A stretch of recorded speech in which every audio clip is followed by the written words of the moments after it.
ನಮಸ್ಕಾರ ಪ್ರಿಯ ವೀಕ್ಷಕರೇ, history by Anand Kulkarni YouTube ಚಾನಲ್ಗೆ ತಮಗೆ ಆತ್ಮೀಯವಾದ ಸ್ವಾಗತ.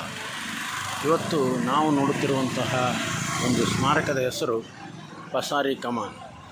ಇಂದಿನ ಜಿಲ್ಲಾ ಕ್ರೀಡಾಂಗಣ ಡಾಕ್ಟರ್ BR ಅಂಬೇಡ್ಕರ್ ಕ್ರೀಡಾಂಗಣದಿಂದ ಜುಮ್ಮಾ ಮಸೀದಿ ರಸ್ತೆಗೆ ಅಥವಾ ಅಷ್ಟಫೆಲ್ ಬಂಗ್ಲೋಗೆ ಸೇರಿಸುವಂತಹ ಒಂದು ರಸ್ತೆಯ ಮಧ್ಯೆ ಈ ಪಸಾರಿ ಕಮಾನ್ ಇದೆ. ಇದನ್ನು ಜನಸಾಮಾನ್ಯರು ಸ್ಥಳೀಯವಾಗಿ ಕಿಸಗಾಲ ಅಗಸಿ ಎಂದು ಕರೀತಾರೆ. ಬನ್ನಿ ಅದರ ಬಗ್ಗೆ ಮಾಹಿತಿಯನ್ನು ತಿಳ್ಕೊಳ್ಳೋಣ. ಈ ಪಸಾರಿ ಕಮಾನು ಆದಿಲ್ಶಾಹಿಗಳು ನಿರ್ಮಿಸಿದ ಆಂತರಿಕ ಕೋಟೆ, ಆರ್ಕ ಕಿಲ್ಲೆ ಅಂತೇನು ಕರೀತೀವಿ, ಆರ್ಕ ಕಿಲ್ಲೆಯ ಪೂರ್ವ ದಿಕ್ಕಿಗೆ ಇರುವಂಥದ್ದು. ನಾವು ಮೇಲೆ ನೋಡ್ತಿರುವಂಥದ್ದು ಚಿಂಚನದಿಡ್ಡಿ ಮಸೀದಿ ಅನ್ನೋದು.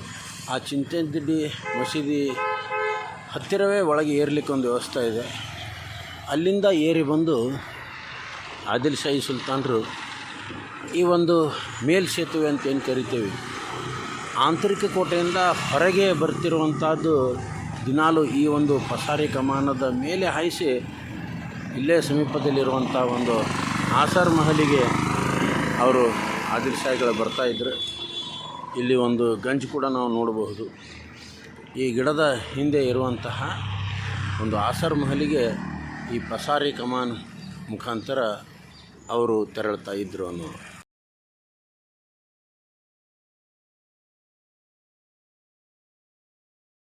ರಕ್ಷಣಾ ದೃಷ್ಟಿಯಿಂದ ಮಾಡಿರುವಂಥ ಈ ಪಸಾರಿ ಕಮಾನ್ ಮೇಲೆ ಸುಲ್ತಾನ್ ಹಾಯ್ದು ಹೋಗಲಿಕ್ಕೆ ಬಾವುಟಿಗೆಗಳಿದ್ದಾವೆ.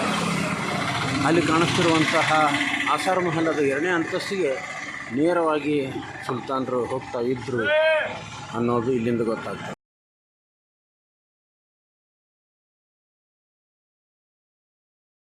ಈ ಪಸಾರಿ ಕಮಾನದ ಒಳಗಿನ ಗೋಡೆಯನ್ನು ತಾವು ಗಮನಿಸಬಹುದು. ಸುಮಾರು 10 ಅಡಿಗಿಂತ ಅಗಲಾದಂತಹ ಒಂದು ಗೋಡೆ. ಈ ಕಮಾನ ಮಧ್ಯೆ ಸುಮಾರು 40 ಅಡಿಗಿಂತ ಹೆಚ್ಚು ಅಗಲವಾಗಿರುವ ಕೋಟೆಗೆ ಹತ್ಕೊಂಡಂಥ ಒಂದು ಮೇಲ್ಸೇತುವೆ ಕಟ್ಟಡ ಇದು.